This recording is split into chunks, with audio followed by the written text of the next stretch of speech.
तो class 10th NCERT के math exercise यहाँ पर हमारे पास है 3.2 और 3.2 में यहाँ पर प्रश्न जो देखने वाले हुए तीसरे नंबर का प्रश्न है। क्या कह रहा है प्रश्न, आओ जरा समझते हैं। प्रश्न कह रहा है अनुपातों A1/A2, B1/B2 और C1/C2 की तुलना कर ज्ञात कीजिए कि निम्न रैखिक समीकरण के युग्म संगत है या असंगत। समीकरण क्वेश्चन जो हमारे पास 5 प्रश्न है यहाँ पर देख सकते हो, 1 2 3 4 5 प्रश्न है। बारी बारी से हर एक प्रश्न को यहाँ पर हम लोग देखने वाले हैं। लेकिन सबसे पहले फिलहाल जो है हम बात कर लेते हैं किसके बारे में, कि ये A1/A2 क्या है, B1/B2 क्या है और C1/C2 है और किस प्रकार से तुलना करके हम देख सकते हैं। तो इसको समझने के लिए ना सबसे पहले समझो बात को। यहाँ पर जो दो चर वाले रैखिक समीकरण का जो फॉर्म होता है वो होता है A1x plus B1y plus C1 बराबर 0, then A2x plus B2y plus C2 बराबर 0। गौर से समझना इस बात को। ये दो चर वाले रैखिक समीकरण युगपद रैखिक समीकरण का, युगपद बोले तो क्या, जब दो समीकरण को एक साथ रखा जाता है तो उसको हम युगपद समीकरण बोलते हैं। तो ये दो चर वाले रैखिक समीकरण के युगपद रैखिक समीकरण का सामान्य रूप है।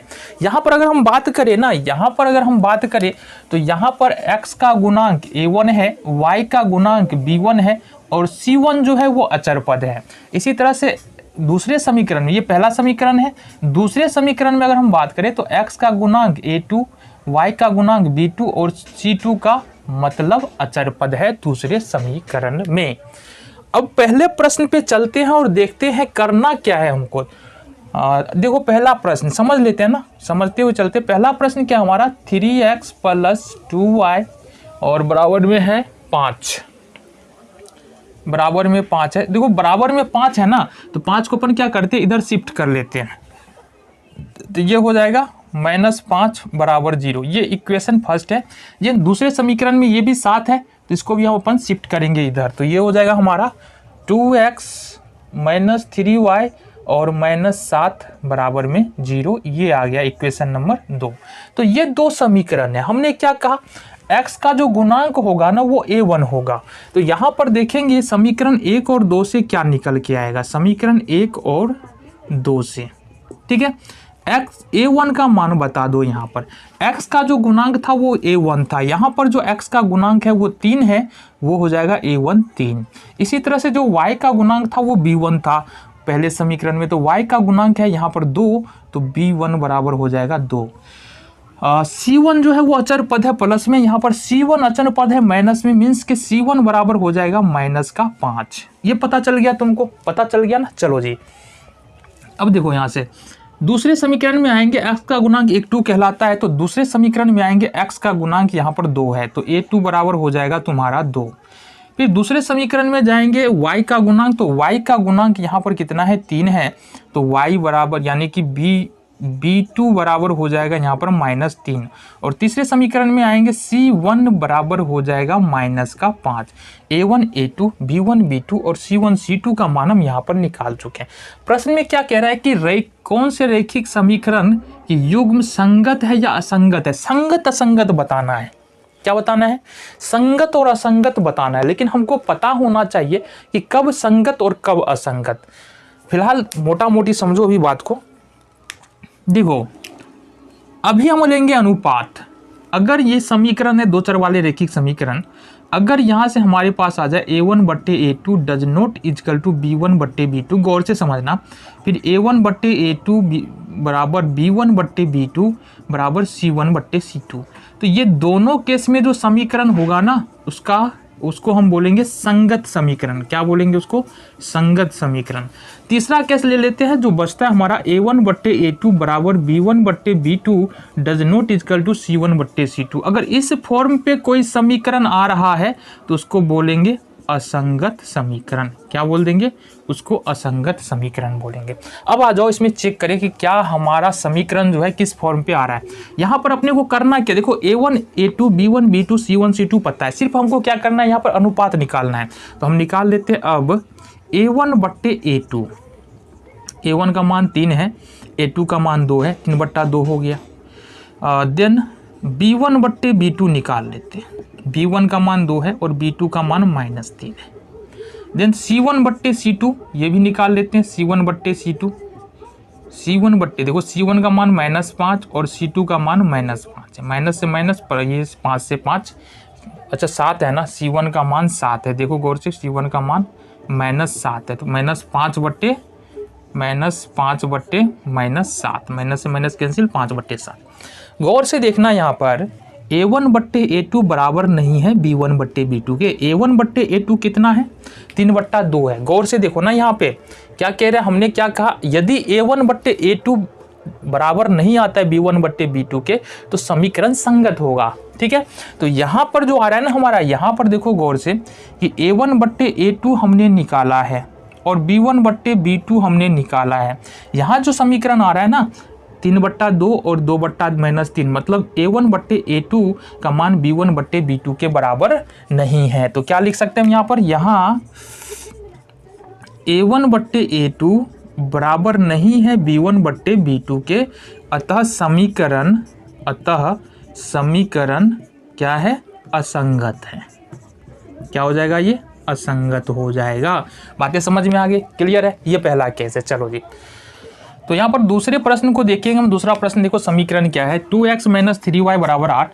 तो अपन क्या करते हैं, 8 को शिफ्ट कर लेंगे इधर, 8 को इधर शिफ्ट करेंगे तो क्या हो जाएगा, -8। तो इसको हम लिख लेंगे डायरेक्टली 2x - 3y और -8। देखो 2x - 3y -8, ये हो गया बराबर में 0, इक्वेशन फर्स्ट। दूसरा समीकरण बता दो हमको, 4x - 6y और 9 को इधर शिफ्ट कर लेंगे तो -9 हो जाएगा।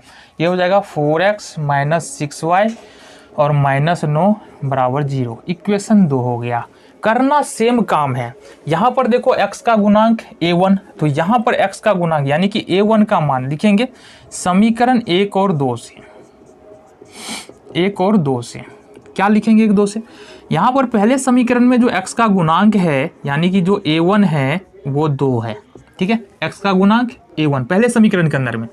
फिर देखेंगे पहले समीकरण में ही y का गुणांक B1, तो यहाँ पर y का गुणांक कितना है यानी कि B1 कितना है, -3। देन C1 जो है वो अचर पद है, यहाँ पर C1 कितना है, -8। समझ में आ गया। चलो जी, यहाँ पर आ जाओ। दूसरे समीकरण में जो x का गुणांक होता है वो A2 होता है, तो दूसरे समीकरण में जो x का गुणांक है 4 है, इट मीन्स कि A2 बराबर 4। इसी तरह से B2 बराबर देखेंगे दूसरे समीकरण में y का गुणांक B2 है और y का गुणांक B2 यानी कि -6 है, तो ये हो गया -6। और C2 का मान देखेंगे यहाँ पर कितना है, -9। C2 का मान कितना है, -9। ये हमारे पास यहाँ से पता चल जाता है। अब क्या करना है, सिंपली अनुपात निकालना है। क्या करेंगे, अनुपात निकालेंगे। A1 बट्टे A2 निकालना है बाबू। तो यहाँ पर A1 का मान 2 है, A2 का मान 4 है, ये हो जाएगा 2 दूनी 4, ये कितना हो गया, 1/2। देन हमको निकालना है यहाँ से B1 बट्टे B2। देखो B1 का मान कितना है, -3 और B2 का मान कितना है, -6। 3 दूनी 6 यानी कि ये भी निकल रहा है 1/2। अब निकालना है C1 बट्टे C2। C1 बट्टे C2 ये होगा -8 बट्टे -9, माइनस से माइनस कैंसिल, ये हो जाएगा 8/9। गौर से देखना यहाँ पर, गौर से देखना यहाँ पर जो है ना A1 बट्टे A2 कितना आ रहा है, 1/2 आ रहा है। देखो A1 बट्टे A2 कितना आ रहा है, 1/2। B1 बट्टे B2 ये भी आ रहा है 1/2, लेकिन C1 बट्टे C2 ये 1/2 नहीं आ रहा है, नहीं आ रहा है ना, 8/9 आ रहा है। इसका मतलब हम क्या लिख सकते हैं, यहाँ A1 बट्टे A2 बराबर है B1 बट्टे B2 के, बराबर है ना, ये दोनों बराबर है। A1 बट्टे A2 1/2, B1 बट्टे B2 1/2, लेकिन ये बराबर नहीं है C1 बट्टे C2 के। देखो यहाँ से जब A1 बट्टे A2 बराबर हो B1 बट्टे B2 के और ये बराबर नहीं हो C1 बट्टे C2 के, समीकरण कैसा होता है, असंगत होता है। तो क्या लिखेंगे, अतः समीकरण असंगत है, अतः समीकरण असंगत है। क्लियर है। चलो जी, तो अब यहाँ पर देखना है हमको तीसरे नंबर का प्रश्न। देखो तीसरे नंबर का प्रश्न क्या है, पहला समीकरण दिया है 3/2x, तो यहाँ लिखेंगे 3/2x, प्लस में है 5/3y, और फिर अब यहाँ से देखो अगर 7 को दूसरी तरफ शिफ्ट करें, इस तरफ लेकर आए, 7 प्लस में इधर आने के बाद माइनस हो जाएगा, तो डायरेक्टली हम लिख देते हैं यहाँ से -7 बराबर में 0। ये समीकरण पहला है। दूसरे समीकरण में बात करेंगे 9x - 10y, ये हो जाएगा 9x माइनस 10y, और देखो इसको अगर शिफ्ट कर लो इधर तो क्या हो जाएगा, -14 हो जाएगा। तो ये हो जाएगा हमारे पास -14 बराबर 0। ये हो जाएगा हमारे पास इक्वेशन नंबर 2। ये समीकरण 1 और समीकरण 2 दोनों समीकरण आ गया हमारे पास। तो अब करना क्या है, वही काम करना है, लिखेंगे समीकरण 1 और 2 से, समीकरण 1 और 2 से। गौर से देखना, यहाँ पर जो पहला समीकरण है ना, पहला समीकरण, और इससे तुलना करो, x के जगह पर x है और a1 के जगह पर है 3/2। इट मीन्स कि यहाँ पर a1 बराबर जो है वो है 3/2। चलो दूसरी बात देखते हैं, y के जगह पर यहाँ पर y है और b1 के जगह पर क्या है, b1 के जगह पर है 5/3। ठीक है जी। इसी तरह से c1 के जगह पर देखेंगे तो -7 है, तो c1 बराबर हो गया -7। समीकरण 2 की तुलना करते हैं समीकरण 2 से, तो यहाँ पर हमारे पास निकलेगा a2 बराबर, देखना गौर से, a2 बराबर, a2 की जगह पर क्या है, a2 की जगह पर हमारे पास है 9, ये 9 कर लो, a2 की जगह पर है 9, एंड b2 की जगह पर क्या है जरा बरा बताओ, b2 की जगह पर है हमारे पास यहाँ से -10, तो -10 कर लेंगे, और c2 की जगह पर है, देखो यहाँ से अचर पद की जगह पर क्या है -14, तो -14 कर लिए। ये पता चल गया हमको a1 a2 b1 b2 और c1 c2 का मान पता चल गया। अब इसका अनुपात लेना है, a1/a2 करना है अपन को, कर लेते हैं। इसका मतलब है ये a1 का मान है 3/2, तो ये होगा 3/2, और इसके बट्टे में चला जाएगा 9। गौर से देखना, इसके बट्टे में 9 है, इसको सॉल्व कैसे करते हैं, मतलब 3/2 में, इसका मतलब समझो ये है कि 3/2 में अपन डिवाइड कर रहे हैं 9 से, कितना से, इसका मतलब ये हो ना, बट्टे का मतलब भाग दे रहे हैं 9 से। इसको अगर तुम सॉल्व करो तो क्या निकलेगा, 3/2 डिवाइड गुना बन जाएगा, और ये हो जाएगा 1/9, 3 तिया 9। इट मीन्स कि ये निकल के आएगा तुमको 1/6, यानी a1 a2 का मान कितना निकल के आ रहा है, 1/6। चलो अब निकालते हैं अपन b1/b2 का मान। तो b1 का मान देखो कितना है, 5/3 है, और b2 बराबर कितना है हमारा, b2 बराबर -10 है, -10 है। गौर से देखना, 5/3 हो जाएगा गुना, अच्छा भागा ही कर लेते तुमको समझ में आए, ये हो जाएगा 10 भागा -10 आ जाएगा। ठीक है, इसको सॉल्व करते हैं तो ये आएगा 5/3 और गुना में 1/-10। ठीक है, ये होगा 5 दूनी 10, ये निकल के आ रहा है तुमको -1/2। दो मान निकल गया हमारा, a1/a2 आ गया, b1/b2 आ गया। देन हमको निकालना है c1/c2। देखो c1 कितना है यहाँ पर, -7 है, और c2 कितना है यहाँ से, -14 है, माइनस से माइनस 7 दूनी 14, ये आया 1/2। अब गौर से देखना, यहाँ पर गौर से देखना, a1/a2 निकल के आ रहा है हमारा 1/6। ठीक है, अच्छा ये 3 दूनी कितना होगा, -6 होगा ना, -1/6। चलो यहाँ पर मिस्टेक हुआ था। तो a1/a2 यहाँ पर देख रहे निकल के आ रहा है हमारे पास 1/6, और b1/b2 आ रहा है माइनस का 1/6। तो क्या दोनों बराबर है, बिल्कुल भी बराबर नहीं है। a1/a2 यहाँ देखो ना, यहाँ गौर से देखो कि a1/a2 का मान कितना आ रहा है, ये 1/6 आ रहा है, लेकिन b1/b2 का मान कितना आ रहा है, माइनस का 1/6 आ रहा है, दोनों बराबर नहीं है। तो अपन क्या बोलेंगे, अपन लिख सकते हैं यहाँ a1/a2 नहीं बराबर है b1/b2 के, अतः समीकरण क्या हो जाएगा, समीकरण संगत होगा। क्यों संगत होगा, क्योंकि हमने पहले ही बताया है, अगर इस फॉर्म में कोई समीकरण होता है a1/a2 does not equal to b1/b2, तो समीकरण क्या होता है, संगत। अगर दूसरे वाले फॉर्म में भी होगा कि a1/a2 बराबर b1/b2 बराबर c1/c2, तो भी समीकरण संगत ही होता है। अब यहाँ पर हमारे पास जो प्रश्न संख्या है वो प्रश्न संख्या कितना है, देखो यहाँ पर चौथा, यानी तीसरे का चौथा प्रश्न हम यहाँ पर देखने वाले हैं। कैसे करेंगे प्रश्न, आओ समझो। यहाँ पर करना बिल्कुल कुछ नहीं है, जो पहले समीकरण में जो x का गुणांक होगा, यानी कि x को जिससे गुना किया गया होगा, यहाँ पर 5x का मतलब क्या है, 5 गुने x, 5 को x से गुना किया गया है, तो x का, इसको बोलते हैं x का गुणांक। जो पहले समीकरण में जो x का गुणांक होता है वो a1 होता है, तो लिखेंगे यहाँ पर क्या, समीकरण 1 और 2 से। यहाँ पर a1 का मान, पहले समीकरण में x का गुणांक 5, देन b1 का मान, पहले समीकरण में y का गुणांक -3, और c1 का मान पहले समीकरण में अचर पद कितना है, -11। इसी तरह से दूसरे समीकरण में आएंगे तो a2 बराबर जो x का गुणांक है पहले समीकरण में, दूसरे समीकरण में वो a2 है जो कि -11 है। इसी तरह से b2 बराबर यहाँ पर देखेंगे, b2 बराबर देखेंगे यहाँ पर, b2 बराबर यहाँ पर तो जो y का गुणांक है दूसरे समीकरण में कितना है 6, और इस तरह से c2 बराबर देखेंगे तो 22 यहाँ से निकल के आ रहा है। ठीक है, इतनी बातें तुमको पता चल गई। अब करना क्या है, अब इसका हमको अनुपात लेना है। ठीक है, अनुपात कैसे लेना है तो हमको निकालना है सबसे पहले, अब यहाँ पर a1 बट्टे a2 निकालना है। जरा निकालो, a1 का मान यहाँ पर कितना है 5 है और a2 का मान -11 है।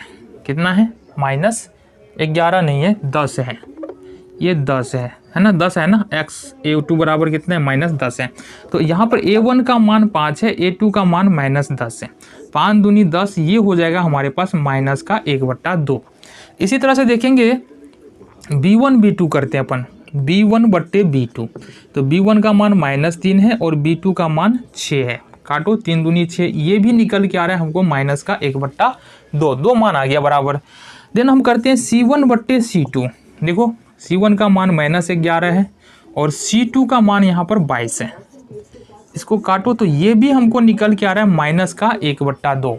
अब यहाँ पर जो तीनों मान है ना, a1 बट्टे a2 वो भी -1/2 है, b1 बट्टे b2 वो भी -1/2 है और c1 बट्टे c2 वो भी 1/2 है। इसका मतलब हुआ ये कि यहाँ a1 बट्टे a2 बराबर है b1 बट्टे b2 के बराबर है c1 बट्टे c2 के।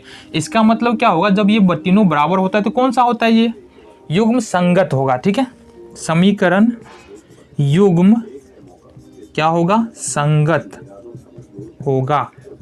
बातें समझ में आई? चलो जी अगले प्रश्न को देखिए, आ जाओ अगले प्रश्न को देख लेते हैं जो कि हमारे पास है 5वें नंबर का प्रश्न। तो 5वें नंबर का प्रश्न क्या है, गौर से देखना। यहाँ पर ये हमारे पास 4/3x, 4/3x देन है +2y और इसको शिफ्ट कर लेते हैं अपन, 8 को ले आते हैं इधर, तो ये हो जाएगा -8 बराबर 0। दूसरे समीकरण में देखेंगे 2x + 3y, ये पहला समीकरण है, 2x + 3y बराबर है -12, ये 12 है तो इसको इधर शिफ्ट करते अपन तो -12 हो जाएगा, ये -12 बराबर 0। समीकरण 2, 1-2 आ गया समीकरण अपने पास। चलो जी इससे काम करें अब। चलो देखो यहाँ से पहले समीकरण में जो x का गुणांक है उसको a1 कहते हैं, तो मतलब लिखेंगे समीकरण 1 और 2 से, समीकरण 1 और 2 से a1 का मान जो कि x का गुणांक होगा पहले समीकरण में, यह है 4/3, b1 का मान जो कि y का गुणांक होगा समीकरण 1 में जो कि है 2, और c1 का मान जो अचर पद है c1 बराबर कितना है -8। ये पता चल गया तुमको। चलो जी a2 का क्या होगा बता दो, a2 मान होगा जो दूसरे समीकरण में x का गुणांक है वो 2 हो जाएगा। b2 का मान देखो यहाँ पर जो दूसरे समीकरण में y का गुणांक है वो है 3, और c2 का मान देखो जो दूसरे समीकरण में अचर पद है वो है -12। तो ये हमारे पास आ गया यहाँ से a1 a2 b1 b2 c1 c2 का मान। अब क्या करना है, अब अनुपात लेना है किसका, वही देखो अब a1 बट्टे a2 निकालना है अपन को। तो a1 का मान बताओ कितना है 4/3, और इसके बट्टे में देना है अपन को 2। क्यों 2, क्योंकि a2 का मान 2 है, a1 बट्टे a2 लिखना है। अब इसको सॉल्व कर देखो 4/3 हो जाएगा, और इसमें भाग देना है कितना से, 2 से। कितना से भाग देना है, 2 से। इट मीन्स कि इसको अगर सॉल्व करते हैं तो 4/3 भाग गुना में बदलेगा और ये होगा 1/2, 2 दूनी 4, मतलब ये हो जाएगा 2/3, यानी a1 बट्टे a2 का मान कितना आएगा 2/3 आएगा। इसी तरह सब निकालना है अपन को b1 बट्टे b2, गौर से देखना b1 का मान है 2 और b2 का मान है सीधा सीधी यहाँ पर 3, तो b1 बट्टे b2 कितना निकल रहा है 2/3। इसी तरह से अगर हम मानो c1 बट्टे c2 निकाले, c1 बट्टे c2, तो c1 का मान है -8 और c2 का मान है -12। गौर से देखना माइनस से माइनस कैंसिल, 2 चौका 8 और 3 चौका 12, मतलब 2/3। यहाँ क्या देखने के लिए मिल रहा है, गौर से देखना यहाँ पर क्या देखने के लिए मिल रहा है, a1 a2 हमने निकाला ना, a1 a2, तो यहाँ पर निकल रहा है 2/3। b1 b2 भी हमने निकाला, यहाँ पर निकल रहा है 2/3, और अगर हम c1 बट्टे c2 भी निकालते तो ये भी निकल रहा है 2/3। मतलब यहाँ पर भी a1 बट्टे a2, b1 बट्टे b2 और c1 बट्टे c2 तीनों बराबर है। तो क्या लिखेंगे, यहाँ A1/A2 बराबर B1/B2 बराबर C1/C2 है, ठीक है। अतः समीकरण युग्म संगत होगा। क्या होगा? संगत होगा। देखो ना यहाँ पर A1/A2 B1/B2 C1/C2 अगर होता है तो संगत होता है। A1/A2 does not equal to B1/B2 होता है तो संगत होता है। सिर्फ असंगत वाला एक फॉर्म है A1/A2 B1/B2 does not equal to C1/C2। तो ये फाइनली हमारा प्रश्न संख्या 3 खत्म होता है। देखते हैं अगले प्रश्न को।